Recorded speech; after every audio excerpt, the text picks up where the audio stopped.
Okay, let's get into this. We're doing a deep dive today into just one source, actually. That's right. It's an excerpt from a YouTube video. Features a speaker, Noonie Darwish, and also the video's narrator.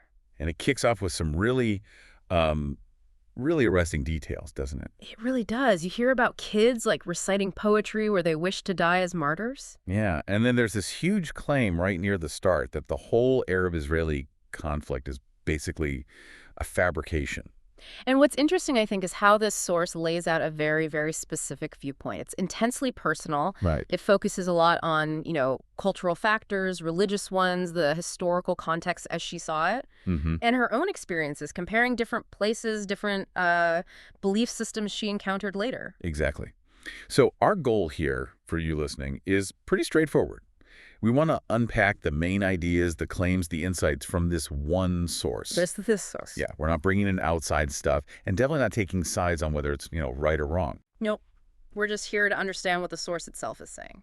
Okay, so where does it start? It gets into her background, right? It does. She explains she was born, raised Muslim in Cairo, Egypt. But her childhood, specifically the 1950s, she spent time in the Gaza Strip. Which was part of Egypt back then. Exactly. And according to the video, that experience sounds like it was incredibly formative for her. She mentions attending elementary schools there in Gaza. Right. And she states quite clearly that they were taught hatred, vengeance, retaliation. In peace. Peace, she claims, was alien, a foreign concept. Says the word peace wasn't even mentioned in mosque services she heard. That really sets a scene. It does, and it raises this key point about the environment described in the source. I mean, she talks about reciting poetry. The martyr poetry. Yeah, wishing for death as a martyr, as a regular thing for kids to do. She specifically says she saw girls crying while doing it. Wow, wishing to die as a martyr. The source presents this as, like, part of a whole value system. Mm-hmm.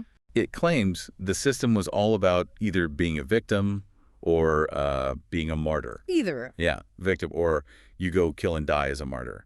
Nothing else, according to this view. And this message, this constant messaging, the source suggests it wasn't just in school. Right. She mentions women hearing mosque services on the radio, maybe TV, and she recalls the sheikh, at the end of Friday sermons. What did he say?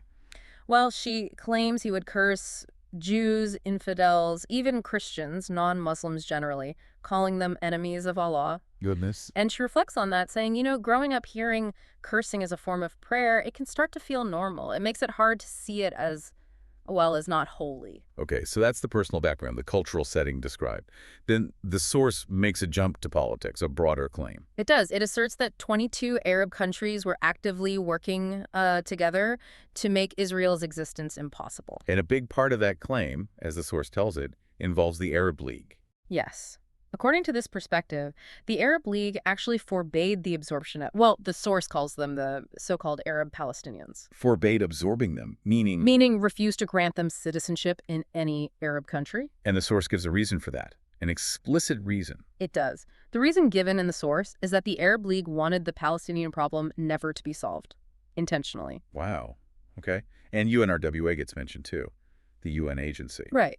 The source claims UNRWA didn't settle them because, and this is a direct quote from the source's perspective, the moment they do, the whole thing is doomed. Implying. What? Implying from this viewpoint that the intention was for them to stay refugees forever, for hundreds of years, even if they lived elsewhere. So the agenda, according to this video excerpt, is just keep them refugees from birth to death. That's the claim presented. And this ties into the source's description of the culture again. A culture allegedly sacrificing. Sacrificing people. Sons, specifically. The speaker claims women were actually encouraged to go on camera, say they gave a son to jihad, and that they wanted their other kids to die in jihad too. That's quite a claim. It is. And according to this account, women who spoke up for life, for peace, they were looked down upon. But the ones promoting jihad for their kids. They were lifted up as honorable women. That's the phrasing used. The source states that for a woman to get respect in what it calls Islamic society, she had to be just as radical, maybe more so, than the men. Which is why many women stay silent, the source suggests. That's the implication. And this path, sacrificing children for jihad, killing the infidel and dying yourself, the source interprets this as being presented as the only way to heaven. Okay. The source then brings up the people it calls Arabs of Israel. Yes, claiming they were constantly pushed toward Israel's borders, again, to sort of maintain the problem. Despite the Arab world having huge amounts of land. Exactly. The source emphasizes this land, from the Atlantic to Persia, Turkey down to Sudan. She even specifically mentions the Sinai Desert being practically empty when she was young. Suggesting there was no real geographical need to focus on? Well, the source uses the phrase wanting to throw the Jews in the sea. Right, which leads directly to one of the most central assertions in the source. Yes. That this whole thing, this international conflict called the Arab-Israeli conflict, it's actually a fabrication. A fabrication, not really about land disputes. Not fundamentally, no. The source is very clear on this. It says anyone who thinks it's mainly about land is mistaken because they don't see the truth. And the truth, according to this source, The truth as presented here is that there is something in Islam anti-Jewish, anti-Christian. that's a strong statement. It is. The speaker says she's held this view from the start, and she addresses the label Islamophobic, saying she considers it completely rational to fear an ideology that seeks to destroy me, my people, the Christians and their people. Okay. Then the source describes the people calling themselves Palestinians in Gaza and the West Bank, describes them as pawns. Pawns of the Arab world, yes. It claims that the Arab countries don't believe that they care about their happiness or welfare. And that they're essentially set up. Set up to live a miserable life on purpose, is the quote. Why?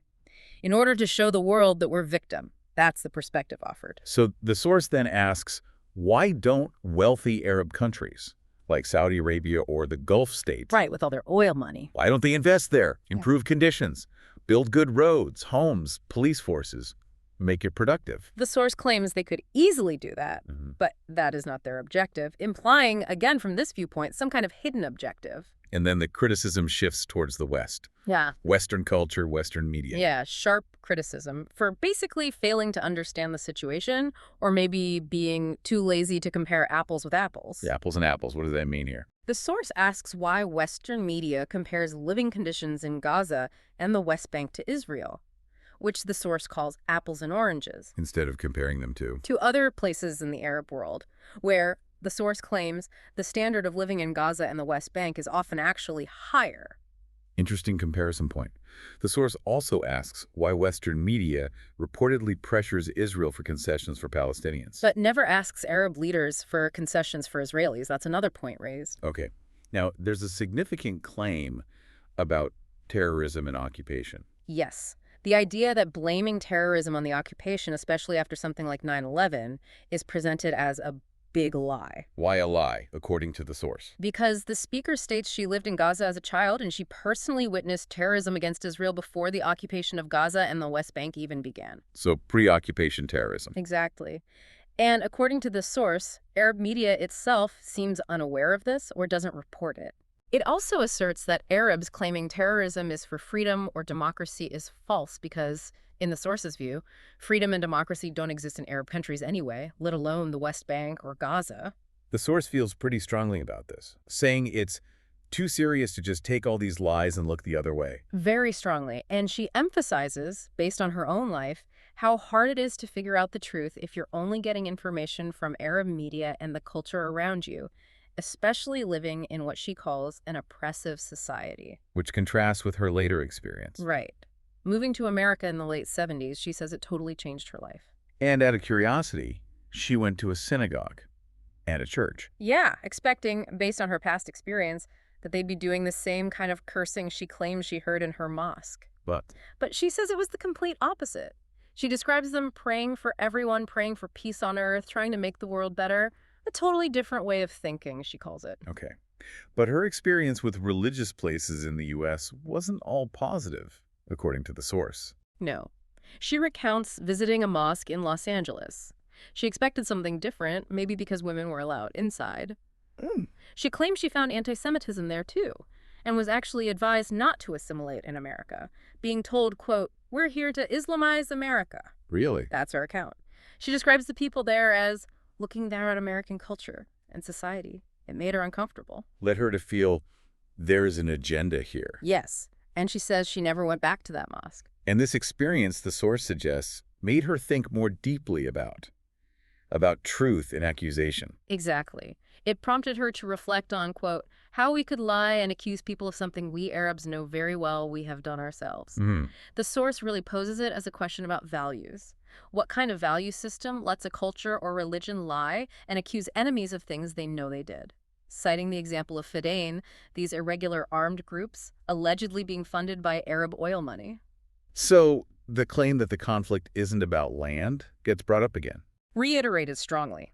The source argues it's impossible to convince anyone, even with a child's IQ, that it is about land, especially if you just look at a map. And this perspective argues the West really needs to grasp this. Yes, because the situation is damaging not just for Israel, but for the Arab world itself, which the source claims is collapsing and rotting from the core. And it attributes this decline. To religious leaders, leaders who, the source claims, tell people to keep hating instead of repenting, seeking true God, love, friendship. It asserts that in the eyes of many Muslims, and within Islam itself, according to this interpretation, Jews and non-Muslims are labeled kuffar. Which the source explains means infidels. And that kuffar don't deserve the truth, they don't deserve justice, and they don't deserve mercy. So the source asks, how can this happen? How can it be accepted? Right. It insists the Arab world won't ever get freedom or democracy as long as hatred, jihad, killing the enemy, lies, slander, as long as those are the priorities. It asks, why all this lies and slander against the Jewish people, against America? Using those terms, the source presents as common insults. America as the great Satan, Israel as the little Satan, yeah. And it gives a really specific example of these alleged constant day and night lies. From TV. Yes, from Syrian, Arabic, Egyptian television. It describes a show, supposedly with Arab scientists, claiming Israel went to Haiti after the earthquake specifically to harvest organs. Wow. That's presented as coming from the intelligentsia of the Arab world. Exactly, which leads the source to ask, well, what can you expect from the average person, the man on the street? Why do they hate? Because the source suggests day in and day out they are told this. Right. And she adds, personally, it took her years to clear her own mind, her consciousness of these kinds of horrific ideas about Jewish people she says she absorbed. Then, near the end, the video's narrator adds their own perspective. They do. The narrator claims Islam's goal is to take over the U.S., Canada, the West, UK, France, that people need to wake up. The narrator states that this specific religious ideology teaches hate against kuffars, and that Nooni Darwish herself is now considered a kuffar because she speaks out against Islam and informs people. So a call to action from the narrator. Yeah, a call for people to become aware, educate themselves about Islam. The narrator states the world needs to see this situation has to end. And expresses doubt that Islam, from their viewpoint, will ever change or get rid of what they call hateful ideology and teachings. Emphasizing awareness again. That's basically how the excerpt wraps up. Okay, so that gives you a pretty thorough sense of the specific perspective laid out in this one source we've been examining today. And just to quickly recap the main themes we heard from this source, there's this personal view on the conflict's roots, cultural, religious, not mainly land. Right. Claims about regional governments may be perpetuating the problem. Observations on how culture and religion are claimed to shape identity, attitudes towards conflict. Jihad, martyrdom. And those sharp criticisms of how Western media, in the source's view, covers it all. And just to reiterate for you listening, our whole aim in this deep dive was simply to understand the viewpoint inside this single source, drawing just from what it presented. Nothing added, no judgment passed, just laying out what's there. So as you think about all this, based purely on the source we discussed, here's a final thought to maybe mull over. It comes directly from the themes presented. Consider the source's really strong claim about messaging, that constant pervasive messages like those specific examples it gave from Arab TV. Yeah, the organ harvesting claim, for instance. Right. That this kind of messaging can profoundly shape how people see the world, how they understand things. Even, it claims, highly educated people. So the question to leave you with is, what does this perspective, the one of the source, suggest about the real challenges? The deep challenges in navigating complex conflicts where you have such different, deeply embedded narratives clashing against each other.